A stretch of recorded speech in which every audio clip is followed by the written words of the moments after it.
तो स्वागत है दोस्तों आपका आर एस गुरु टेक्नो चैनल में। और आज हम लोग देखते हैं इंडिया का जो करंट एजुकेशन सिस्टम है वो कैसे काम कर रहा है, उसको हम लोग आज देखते हैं। तो चलिए वीडियो आगे में बढ़ते हैं।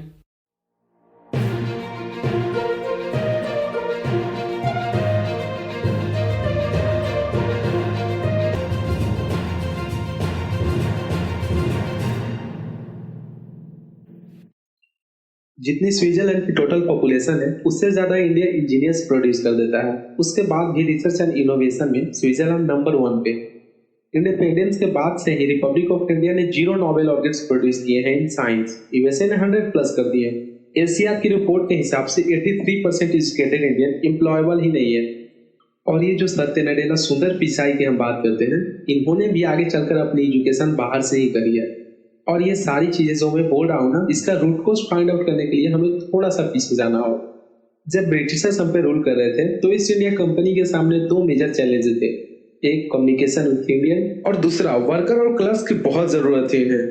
थॉमस बेबिंगटन मैकॉय ने हमें इंग्लिश एजुकेशन एक्ट ऑफ 1835 दिया, जिससे उनके दोनों पर्पस पूरे हुए। पहला, उनको बंदे चाहिए थे जो चुपचाप डेस्क पे बैठे और अपना काम करे, वैसा ना करे और ज्यादा क्रिएटिव ना हो। Second, communication in English. English सबसे ज्यादा बोले जाने वाली लैंग्वेज नहीं है, उसके बाद भी इंग्लिश एक लैंग्वेज के बजाय एक क्लास बन गया इंडिया में। रसिया, चाइना, फ्रांस, ये सब जगह इतना ऑब्सेशन नहीं है इंग्लिश को लेकर जितना इंडिया में है। पुअर कम्युनिकेशन बोला जाता है अगर आपकी इंग्लिश अच्छी नहीं है, जबकि इंग्लिश ना आने का मतलब है आपको कोई और लैंग्वेज आती है। 5 साल पुराना आईओएस भी आज की डेट में आउटडेटेड माना जाता है। लेकिन इतनी इंपॉर्टेंट चीज हमारा एजुकेशन सिस्टम आज भी थोड़े से चेंजेस के साथ ऐसे ही चल रहा है। हमारा एजुकेशन सिस्टम में रटने का कंपटीशन चल रहा है। जो ज्यादा रट लेता है उसके ज्यादा मार्क्स आते हैं। अब 95% जिसके संस्कृत में आए हैं वो भी संस्कृत नहीं बोल पा रहा है, और बेसिक हिस्ट्री होने की बजाय इतनी मोटी मोटी किताब है हिस्ट्री की जिसका कोई मतलब नहीं है। अगर आज की डेट में आपको कुछ भी पता करना है आप गूगल से पता कर सकते हैं, उसके लिए याद करने की जरूरत नहीं है इतना कुछ। और ये गवर्नमेंट स्कूल में हर क्लास में इंग्लिश का सब्जेक्ट है। 12-12 साल लगाने के बाद भी लोग इंग्लिश नहीं बोल पा रहे, और बिना किसी बुक को पढ़े एक 5 साल का बच्चा सीख लेता है क्योंकि उसको ऐसा इन्वायरमेंट मिल जाता है। a+b का whole square is equal to a square plus b square plus 2ab। इसका रियल लाइफ में क्या यूज है किसी को नहीं पता, न प्रिंसिपल, न टीचर, न बच्चे, बस पढ़ाई चले जा रहे हैं। हो सकता है इसका कुछ मतलब हो, लेकिन आप ट्राई करके देख लेना, किसी को नहीं पता। हाँ, 2ab की जगह अगर आपने 3ab बोल दिया तो 4 लोग हंसने वाले जरूर मिल जाएंगे। किंडरगार्टन में जो बच्चों को सिखाने वाली टेक्निक्स यूज होती हैं वो लाख गुना अच्छी है कॉलेज की ओर रटने वाली टेक्निक से।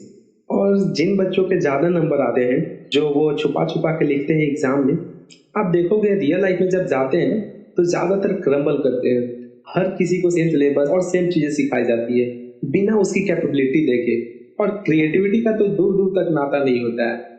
आप एक लाइन से शेर, मछली, सांप, हाथी सबको लाइन से खड़ा करो और उनसे कहो पेड़ पर चढ़ो, उनको तो जिंदगी भर यही लगेगा ना कि वो तो किसी काबिल ही नहीं है। और द्रोणाचार्य ने भी पांडवों को उनके स्किल सेट के हिसाब से चीजें सिखाई थी, सबको एक ही चीजें नहीं सिखा दी। और हमारा एजुकेशन सिस्टम में ज्यादा ऑप्शंस भी नहीं है। सबसे ऊपर साइंस, फिर कॉमर्स, और सबसे नीचे जाके कहीं नंबर आता है आर्ट्स का। आर्ट्स लेने वाले को तो लोग इतने हल्के में लेते हैं जैसे वो किसी काम के नहीं है। हर माँ बाप को तो इंजीनियर या डॉक्टर ही बनाना। कॉलेज वाले अगर एक्स्ट्रा कोर्स रख भी देते हैं तो माँ बाप एंट्री नहीं करवाएंगे, तो सारा पैसा बर्बाद होगा कॉलेज का, तो ऑप्शंस कहाँ से आएंगे। और बचपन से ही आपकी ट्रेनिंग स्टार्ट हो जाती है। माँ बाप, भाई बहन, रिलेटिव्स सब यही समझाते हैं अगर आपके मार्क्स नहीं आए और जॉब नहीं लगी तो आपकी जिंदगी बेकार। और लाइफ की क्रिएटिविटी को रखते हो आप साइड में, और अच्छी मार्क्स और अच्छी जॉब पाना आपका सपना बन जाता है। अब ये सपना पूरा हो जाता है तो बहुत बढ़िया है, दूसरे को जेलस फील करवाओगे, नीचा फील करवाओगे। और इस छोटी उम्र में अगर सपना टूट जाता है तो सेल्फ डाउट में आ जाओगे। इतना बाहर वाले आपको नीचा नहीं समझेंगे जितना आप खुद की नजरों में गिर जाओगे। आप किसी भी 4-5 सक्सेसफुल आदमियों के बारे में सोच के देखिए जिन्हें आप बहुत सक्सेसफुल मानते हैं या जिनकी तरह आप लाइफ जीना चाहते हैं। मैं ये कह सकता हूँ कि वो इस एजुकेशन सिस्टम की वजह से तो सक्सेसफुल नहीं होंगे, चाहे जो भी हो। धीरू भाई अंबानी, विराट कोहली, आमिर खान, नरेंद्र मोदी, ये सब हमारे इस करंट एजुकेशन के ट्रैप में नहीं फंसे। इन्होंने खुद सीखा, खुद एजुकेट हुए और खुद आगे बढ़े। किसी कंपनी के सीईओ को अगर ये कहा जाए कि आप अपनी कंपनी के सारे डिपार्टमेंट में इंटरव्यू दीजिए तो कोई गारंटी नहीं है वो सारे डिपार्टमेंट को इंटरव्यू निकालने का। और ये भी हो सकता है वो आधे से ज्यादा डिपार्टमेंट के लिए क्वालिफाई ही ना करे एजुकेशन वाइज, लेकिन वो पूरी कंपनी चला रहा है। तो ये जो स्किल सेट है इसके बारे में बात क्यों नहीं होती? लोग अपनी 25% से ज्यादा जिंदगी इस करंट एजुकेशन सिस्टम में लगा देते हैं ताकि अपने से कम पढ़े लिखे आदमी की कंपनी में जाए और उसके सपने पूरे कर सके।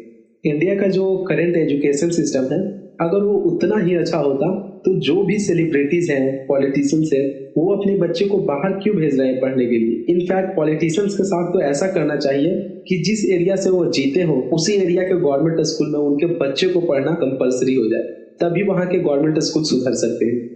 368 प्यून की जॉब के लिए 1.5 लाख ग्रेजुएट और 24,468 पोस्ट ग्रेजुएट ने अप्लाई किया। मैं आईएएस पीसीएस की तो बात नहीं करता हूँ, वो तो एक पैशन की बात होती है, लेकिन कुछ लोग 5-5, 6-6 साल से तैयारी कर रहे हैं कि कोई भी गवर्नमेंट जॉब मिल जाए उन्हें। उनसे पूछोगे कि क्यों इतने टाइम से ऐसे लगे हुए हो, तो वो एक ही चीज बोलेंगे कि जॉब सिक्योर है। मतलब आप काम नहीं भी करोगे तो आपको निकाला नहीं जाएगा। और ये सारी काम चोरी वाली बात माइंड में इसीलिए आती है क्योंकि हमारा करंट एजुकेशन सिस्टम वो इतना कॉन्फिडेंस ही नहीं देता कि हम अपने स्किल के दम पे कहीं जाके काम करें और हमें निकाला ना जाए। मैं आने वाले 10 साल की तो बात नहीं कर रहा हूँ, अगर मैं आने वाले 5 साल की भी बात करूँ तो टेक्नोलॉजीज में इतना ज़्यादा चेंजेस आ जाएगा कि जो हम आज पढ़ रहे हैं, जिस स्किल पे हम फोकस कर रहे हैं, पता नहीं वो रिलेवेंट भी होगी कि नहीं उस समय। Cloud computing, SEO, digital marketing, ये सब जॉब्स पहले एग्जिस्ट ही नहीं करती थी। हम लोगों को एजाइल होना पड़ेगा, नई नई चीज़ों को सीखने के लिए ओपन रहना होगा, क्रिएटिव माइंड लगाना पड़ेगा।